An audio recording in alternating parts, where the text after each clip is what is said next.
5 mai 1945, 7h20, Wageningen, Pays-Bas occidentaux.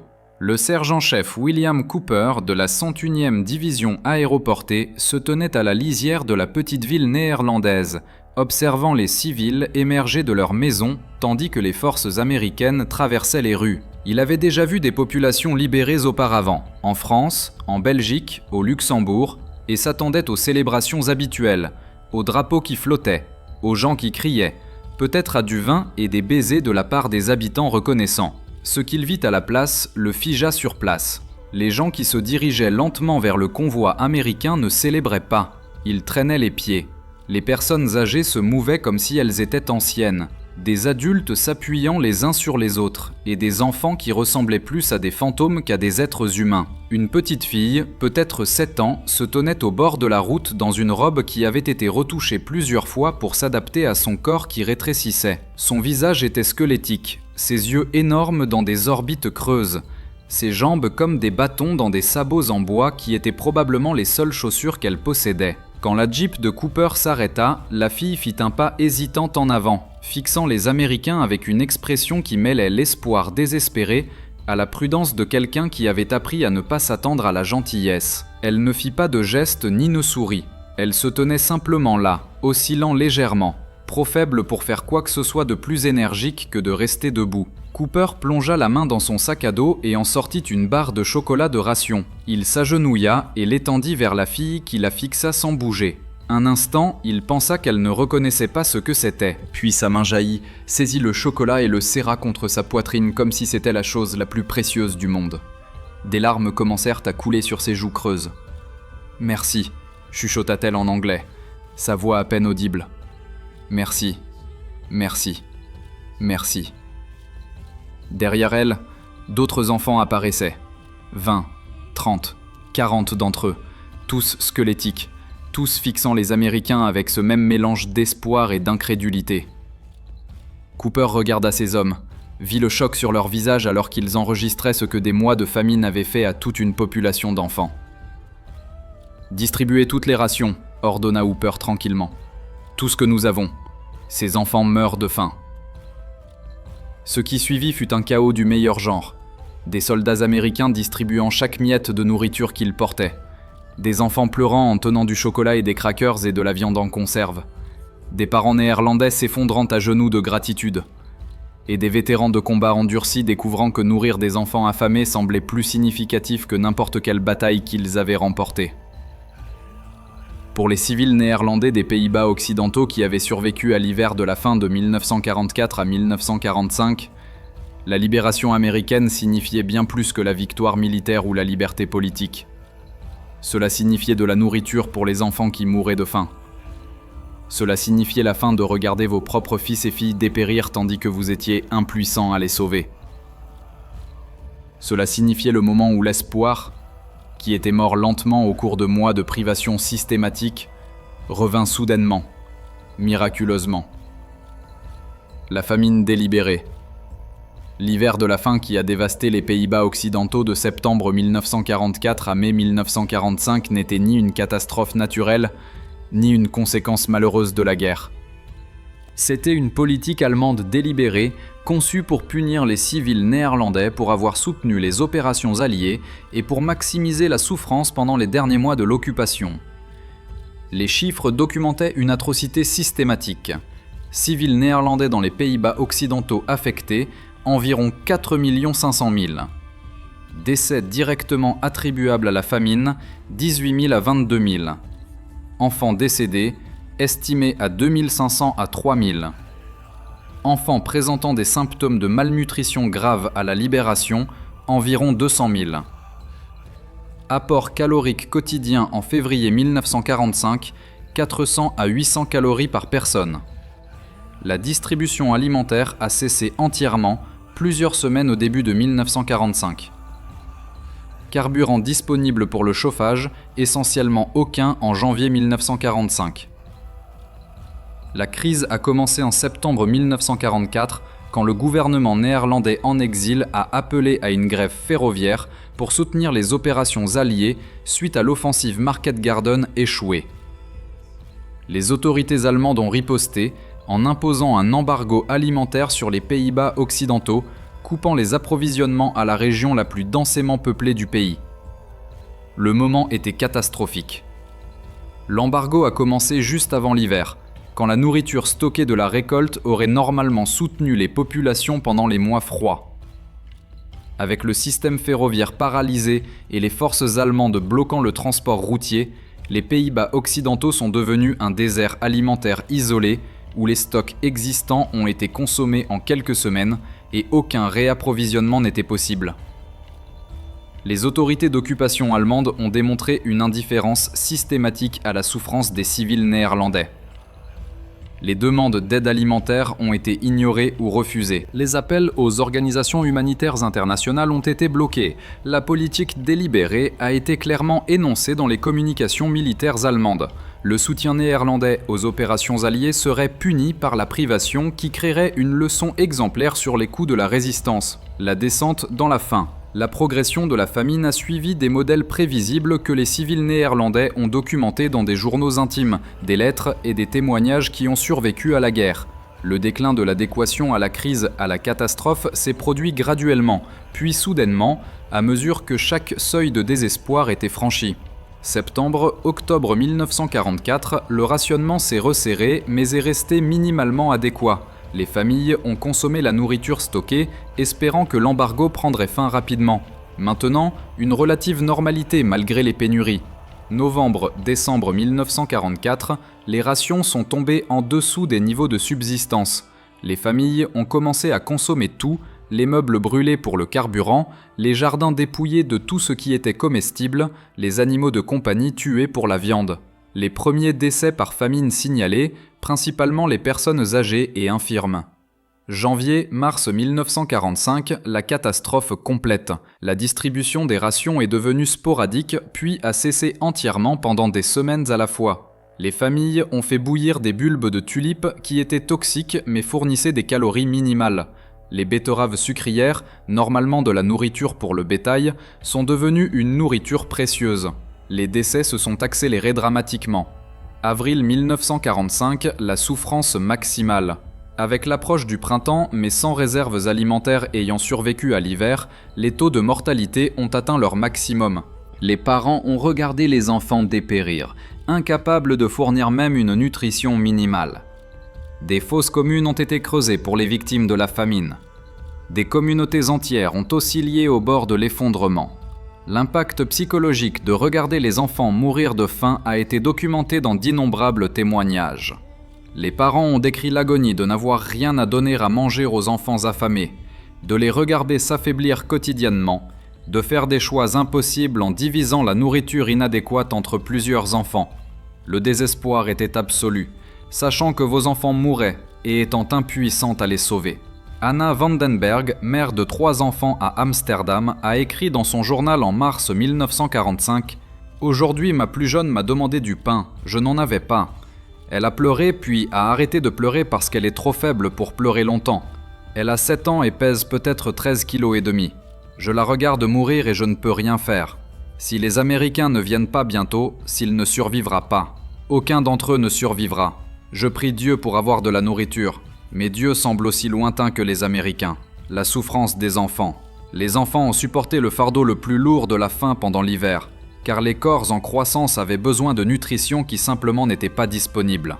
Les effets physiologiques de la malnutrition infantile sévère ont été documentés par des médecins néerlandais qui ont maintenu des dossiers médicaux malgré des conditions impossibles. Les symptômes ont suivi une progression prévisible. Perte de poids initiale, puis atrophie musculaire, puis œdème dû à une carence en protéines, puis défaillance des systèmes organiques qui précédaient la mort. Les corps des enfants ont cannibalisé leurs propres tissus pour maintenir les fonctions de base. Leurs systèmes immunitaires se sont effondrés, les rendant vulnérables aux maladies qui seraient mineures dans des circonstances normales. Les écoles, qui restaient nominalement ouvertes, sont devenues des vitrines d'horreur. Les enseignants ont signalé des enfants s'évanouissant de faim pendant les cours. Certains enfants étaient trop faibles pour marcher jusqu'à l'école. D'autres s'endormaient au pupitre parce que la conservation de l'énergie était devenue plus importante que l'éducation. Les rares enseignants qui avaient encore de la nourriture partageaient de minuscules portions avec les élèves qui semblaient les plus proches de la mort. Le docteur Henrik Mulder, pédiatre à Rotterdam qui a traité des enfants affamés tout au long de la crise, a documenté la réalité médicale. En mars 1945, je voyais des enfants dans des conditions que j'avais seulement lues dans des textes médicaux sur la famine.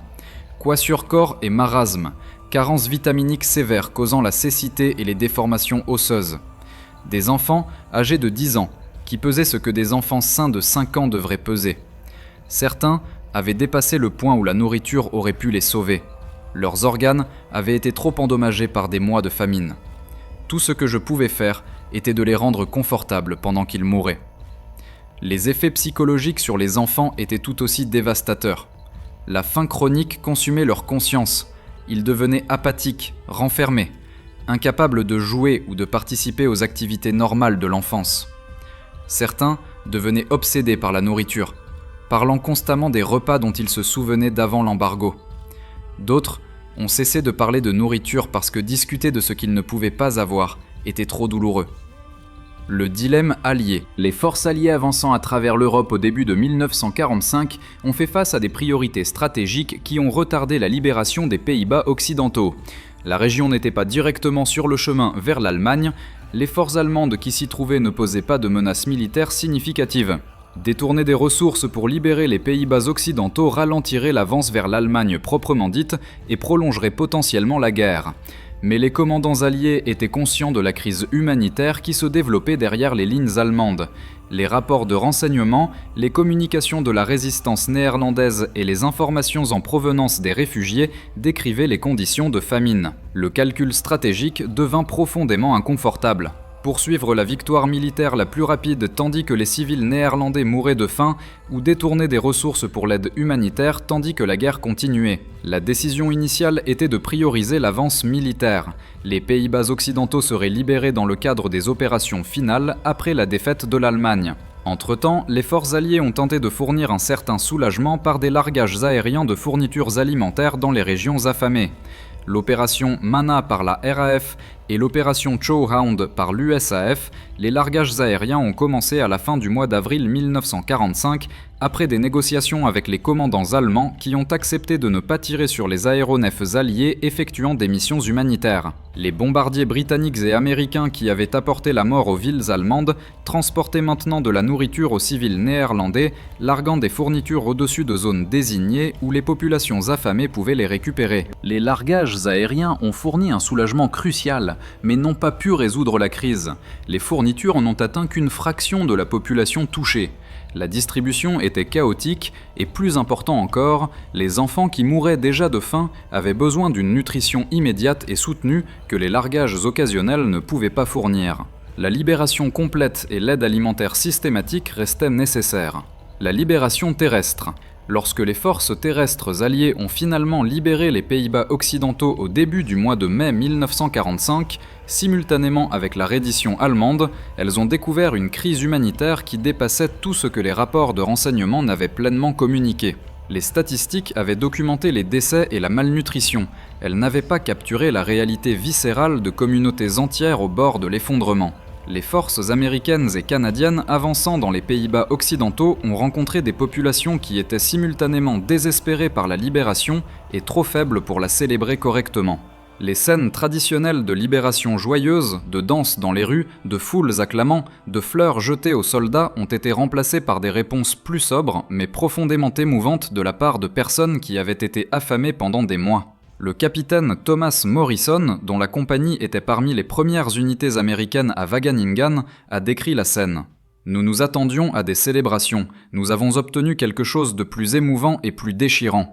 Les gens sortaient de leur maison lentement, prudemment, comme s'ils n'étaient pas sûrs d'avoir l'énergie à consacrer à la célébration. Quand ils ont vu que nous avions de la nourriture, que nous la distribuions immédiatement, beaucoup ont simplement éclaté en sanglots. Des hommes adultes pleurant. Des femmes s'effondrant sur leurs genoux en gratitude. Des enfants fixant des barres de chocolat comme s'ils avaient oublié que de telles choses existaient. C'était la libération la plus émouvante que j'avais vécue pendant toute la guerre. La priorité immédiate devint de nourrir les populations affamées aussi rapidement que possible.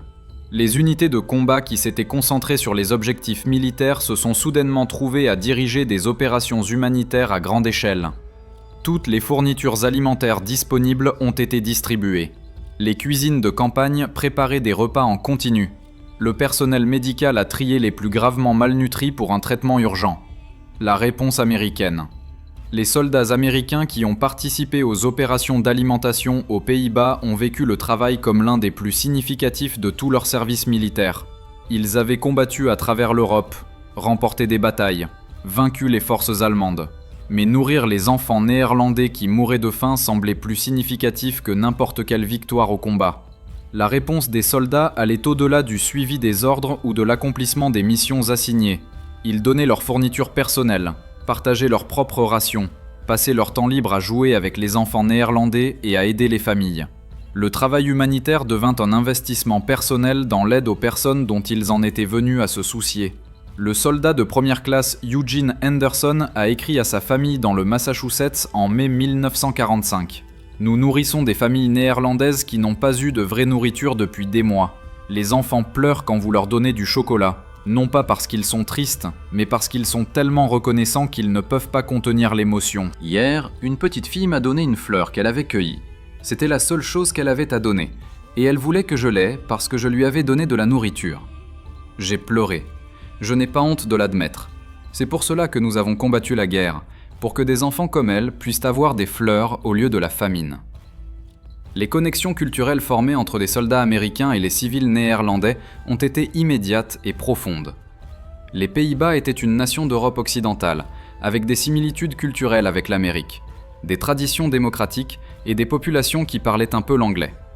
La connexion était plus facile et plus naturelle que dans certains autres territoires libérés. Les familles néerlandaises ont ouvert leurs maisons aux soldats américains, partageant ce qu'elles avaient peu à peu récupéré. Les Américains ont répondu avec de la nourriture, des fournitures et de l'amitié. Les enfants suivaient les soldats américains partout, pratiquant l'anglais, posant des questions sur l'Amérique, leur montrant les villes récupérées. Les relations ont transcendé l'occupation militaire pour devenir de véritables amitiés interculturelles. La récupération des enfants, la récupération physique des enfants néerlandais de la malnutrition grave a nécessité des mois de nutrition soignée et de soins médicaux. Les corps qui avaient été systématiquement affamés ne pouvaient pas simplement reprendre un fonctionnement normal quand la nourriture devint disponible. Le processus de réadaptation était graduel, supervisé et souvent compliqué par des problèmes médicaux résultant de la privation prolongée.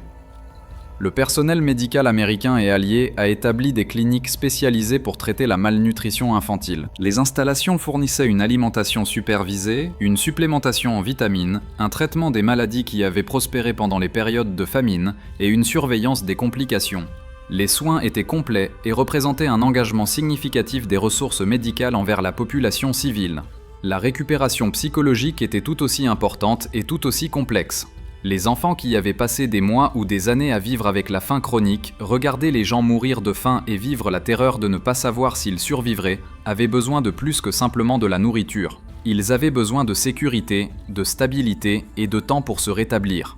Le traumatisme de la famine, le personnel allié a organisé des écoles, des programmes de loisirs et des activités conçues pour aider les enfants néerlandais à commencer à retrouver des expériences d'enfance normales. Les soldats américains jouaient au baseball avec les enfants néerlandais, leur enseignaient des chansons américaines, organisaient des jeux et des événements. Les activités étaient bien plus que du divertissement. C'était une réadaptation psychologique par le biais d'expériences d'enfance normales. La vérité finale, l'histoire des civils néerlandais s'effondrant quand les soldats américains ont sauvé leurs enfants n'a jamais été principalement une question de stratégie militaire ou de libération politique. Il s'agissait de l'obligation humaine la plus fondamentale, nourrir les enfants affamés, et de ce qui se passe quand les nations disposant de ressources choisissent d'utiliser ces ressources à des fins humanitaires plutôt qu'exclusivement à des objectifs militaires. Les soldats américains qui ont sorti leurs rations et nourri les enfants néerlandais mourant de faim ne suivaient pas des ordres ni n'accomplissaient des missions. La plupart violaient les réglementations concernant la conservation des fournitures militaires. Ils faisaient des choix moraux pour prioriser la souffrance humaine par rapport à l'efficacité logistique. Décider que nourrir les enfants mourants importait plus que de maintenir les réserves de ravitaillement pour les unités de combat. Les civils néerlandais qui s'effondraient en pleurs à l'arrivée des Américains avec de la nourriture ne célébraient pas la libération politique ou la victoire militaire. Ils vivaient le soulagement accablant de parents qui avaient regardé leurs enfants mourir de faim et qui soudainement, miraculeusement, avaient de la nourriture à leur donner. Les larmes concernaient la vie et la mort au niveau le plus fondamental. Des enfants qui vivraient au lieu de mourir, parce que des étrangers disposant de ressources ont choisi de les partager. La libération des Pays-Bas a démontré que la victoire pouvait signifier bien plus que de vaincre les armées. Cela aurait pu signifier sauver les enfants de la famine. Cela aurait pu signifier démontrer que les sociétés démocratiques accordaient suffisamment de valeur à la vie humaine pour mobiliser des ressources massives à des fins humanitaires. Cela aurait pu signifier créer des liens entre les nations qui dureraient des générations, parce qu'une nation se souviendrait qu'une autre nation avait sauvé ses enfants alors qu'ils étaient en train de mourir. Pour les enfants néerlandais qui ont survécu à l'hiver de la faim, parce que les soldats américains leur ont donné de la nourriture, l'expérience a façonné toute leur compréhension de ce que l'Amérique représentait.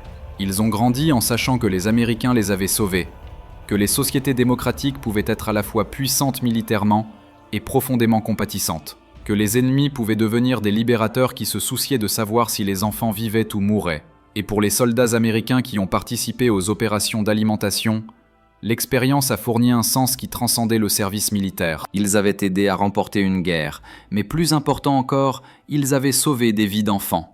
Ils avaient fait partie de quelque chose qui démontrait la capacité de l'humanité à la compassion, même au milieu de la brutalité des guerres totales. Les enfants squelettiques en sabots de bois qui avaient regardé les barres de chocolat comme si c'était des miracles, qui avaient pleuré parce que des étrangers avaient été gentils avec eux, qui avaient expérimenté le retour de l'espoir après des mois de désespoir. Ils ont vécu, ils ont grandi en bonne santé, ils ont élevé leurs propres enfants dans la prospérité et la paix. Ils sont devenus la preuve vivante que la miséricorde pouvait triompher de la cruauté systématique, que la civilisation pouvait choisir de nourrir les affamés plutôt que d'ignorer leurs souffrances, et que même dans les moments les plus sombres de la guerre, les individus qui choisissaient la compassion pouvaient changer le monde une barre de chocolat à la fois, une boîte de rations, un moment de gentillesse à la fois.